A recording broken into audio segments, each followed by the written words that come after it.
बीडमध्ये हुंड्यावरून 2 कुटुंबात वाद झाल्यामुळे नवऱ्या मुलीने विष पिऊन आत्महत्या केली आहे।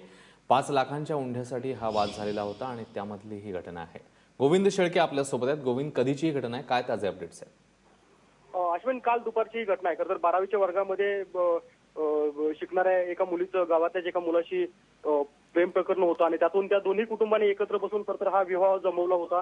यावेळी हा विवाह जमला होता त्यावेळी 1.5 लाख रुपयाचा हुंडा या मनीषा मुलीसाठी ठरवण्यात आला होता। मात्र त्या हुंड्या ठरल्याच्या काही दिवसानंतर तिच्या सासरच्या मंडळींनी 5 लाख रुपये हुंडा द्या अशी मागणी केली आणि त्यावरून काल दुपारी या मुलीनं विषारी औषध प्राशन करून आत्महत्या केली आणि त्यानंतर आज तिचा दुपारी उपचारादरम्यान मृत्यू झालाय। आता एकूण मुलीच्या आई वडील आरोप करतायत की मुलाच्याच आई वडिलांनी तिला विष पाजलंय। माहित नाही, आता पोलीस त्या प्रकारे एकूण तपास करतायत। गोविंद, या सगळ्या संदर्भातली ताजी माहिती घेतच राहू। तुर्तास धन्यवाद या सगळ्या सविस्तर माहिती।